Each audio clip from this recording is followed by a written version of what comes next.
ഇത് മലയാള മനോരമ. ഇതിലാണ് ഞാൻ റിപ്പോർട്ട് കാണുന്നത്. ജാറം പൊളിക്കാൻ ശ്രമം, 4 പേർ പിടിയിൽ. എടക്കര നാടുകാണിച്ചുരത്തിലുള്ള ജാറം പൊളിക്കാനുള്ള ശ്രമത്തിനിടെ 4 പേർ പോലീസിന്റെ പിടിയിലായി. ഏതായിരുന്നാലും പോലീസുകാർക്ക് ഞാൻ അഭിനന്ദനം പറയുന്നു. പിടിക്കേണ്ടവർ തന്നെയാണല്ലോ പിടിക്കേണ്ടത്. വണ്ടൂർ സ്വദേശികളായ ചെട്ടിയാറമ്മൽ തണ്ടുപാറക്കൽ നൌഷാദ് 36, ചാത്തോലി സമീർ നവാസി 28, പള്ളിക്കുന്ന് തച്ചുപറമ്പൻ അബ്ദുൽ ഷക്കൂർ 21, പള്ളിക്കുന്ന് പൂക്കാട്ടു തൊടിക ഷാജി ബാബു 28 എന്നിവരാണ് പിടിയിലായത്. ബുധനാഴ്ച രാത്രി 9:30 മണിയോടെയാണ് സംഭവം. SI AR Ramesh, ASI MT Pradeep Kumar എന്നിവരുടെ നേതൃത്വത്തിലുള്ള സംഘം പട്രോളിംഗ് നടത്തുന്നതിനിടയിൽ ഇവരെ സംശയകരമായ നിലയിൽ ജാറത്തിനു സമീപം കാണുകയായിരുന്നു. തുടർന്ന് ടോർച്ച് ലൈറ്റിന്റെ വെളിച്ചത്തിൽ പരിശോധന നടത്തിയപ്പോഴാണ് ജാറം പൊളിച്ച നിലയിൽ കണ്ടെത്തിയത്. ജാറത്തിൽ പ്രാർത്ഥന നടത്തുന്നത് അന്ധവിശ്വാസമാണെന്നതിനാലാണ് ഇത് പൊളിച്ചതെന്ന് പിടിയിലായവർ മൊഴി നൽകിയതായി പോലീസ് അറിയിച്ചു. ഇവിടെയാണ് എനിക്ക് ഹാജരാകാനുള്ളത്. മറ്റത് പോലീസുകാരും കോടതിയൊക്കെ നോക്കേണ്ടതാണ്. ഒരു വിഭാഗത്തിന്റെ ആചാരങ്ങൾക്കെതിരെയുള്ള നോട്ടീസുകളും ഇവരുടെ പക്കൽ നിന്ന് കണ്ടെടുത്തു. ജാറം പരിപാലിച്ചു വരുന്ന വഴിക്കടവ് ആനമറിയിലെ ചെങ്കരങ്ങയിൽ ഹൈദറുവിനെ സംഘത്തിലുള്ള നൌഷാദ് പലപ്പോഴായി ഭീഷണിപ്പെടുത്തിയതായി പറയുന്നു. മതസ്പർദ്ധയുണ്ടാക്കുന്ന വിധത്തിലുള്ള പ്രവൃത്തിയിൽ ഏർപ്പെട്ടുവെന്ന കുറ്റം ചുമത്തി കേസെടുത്തു. നിലമ്പൂർ കോടതിയിൽ ഹാജരാക്കിയ പ്രതികളെ റിമാൻഡ് ചെയ്തു. ചുരത്തിലെ കല്ലളക്കു സമീപം റോഡിനോട് ചേർന്ന് വനത്തിലുള്ള ഫക്കീർ മുഹമ്മദ് സലാഹിന്റെ പേരിലുള്ള ജാറത്തിന് നൂറ്റാണ്ടുകൾ പഴക്കമുണ്ടെന്നാണ് പറയുന്നത്.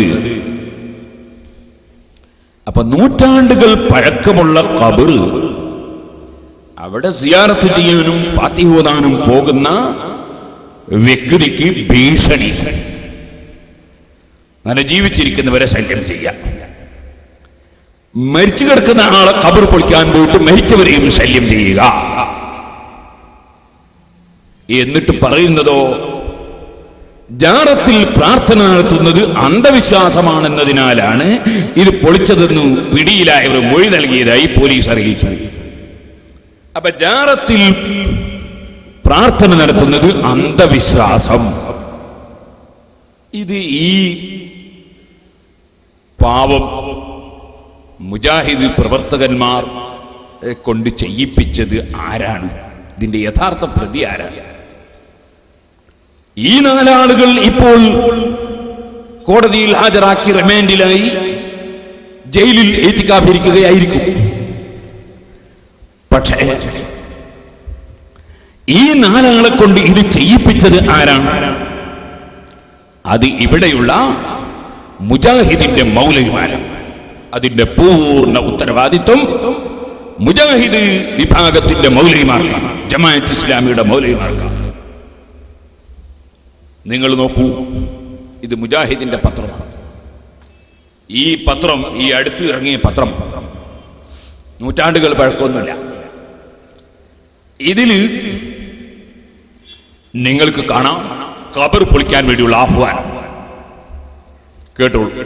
സെലഫുകളുടെ പാത സ്വീകരിച്ച സെലഫികൾ ഇവിടുത്തെ സകല ഇസ്ലാമിക പ്രസ്ഥാനങ്ങളോടും ആവശ്യപ്പെടുന്നു, നിങ്ങളുടെ അധികാര പരിധിയിൽ കെട്ടിപ്പൊക്കിയ ഒരു ഖബറെങ്കിലും ഉണ്ടെങ്കിൽ അത് പൊളിക്കാൻ ഒരു നിമിഷം പോലും വൈകരുത്.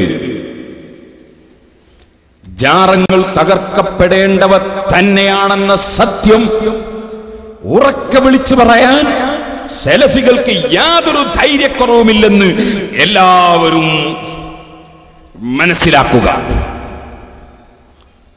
ജാറങ്ങൾ തകർക്കപ്പെടേണ്ടതാണെന്ന് ഉറക്കെ വിളിച്ചു പറയാൻ സെലഫികൾക്ക് യാതൊരു ധൈര്യക്കുറവുമില്ല. ഈ മൗലവിമാരെ വിളിച്ച് പറയാനേ കിട്ടുള്ളൂ, പൊളിക്കാൻ കിട്ടൂല. കാരണം പൊളിച്ചാൽ ഈത്തിക്കാതിരിക്കേണ്ടി വരും ജയിലിൽ. അവിടെ പറയാനേ മൗലവിമാരെ കിട്ടുള്ളൂ. അത് ആഖിറത്തിലും അങ്ങനെ തന്നെയായിരിക്കും. ആഖിറത്തിലും രണ്ടു കൂട്ടരും കെട്ടിപ്പിടിച്ച് കരയാനല്ലാതെ അല്ലാഹുവിന്റെ ശിക്ഷ വരുമ്പോൾ ഒരു മൗലവിയും സഹായിക്കാനുണ്ടാവൂല. കേട്ടോ, എനിക്ക് കേട്ടോളൂ, തീർന്നില്ല. അല്ലാഹുവിന്റെ തൃപ്തി തേടുന്ന വിഷയത്തിൽ ജനങ്ങളുടെ കോപത്തെ ഭയപ്പെടുന്നവരല്ല മുജാഹിദുകൾ. പ്രത്യേകിച്ച് ഇസ്ലാമിന്റെ കഠിന ശത്രുക്കളും യഹൂദ ശിങ്കിടികളുമായ ഈ ഖുബൂരികളെ തീരെ ഭയക്കുന്നില്ല. ഇസ്ലാമിന്റെ കഠിന ശത്രുക്കൾ യഹൂദി ശിങ്കിടികൾ ആര്? മഖ്ബറയിൽ പോയി സിയാറത്ത് ചെയ്യുന്ന സുന്നികൾ. അവർക്ക് അവരുടെ പേരാണ് ഖുബൂരികൾ. നമ്മൾക്ക് അവർ ഖുബൂരികൾ എന്ന് പേര് വെച്ചു ഖബറിന്റെ അടുക്ക പോകുന്നത് കൊണ്ട് നമ്മൾ ഇവർക്ക് ഖബർ പൊളിയന്മാർ എന്ന് അങ്ങോട്ടും പേര് വെക്കാം. നമ്മൾ ഖബർ ആദരിക്കുന്നവർ, അവർ ഖബർ പൊളിയന്മാർ.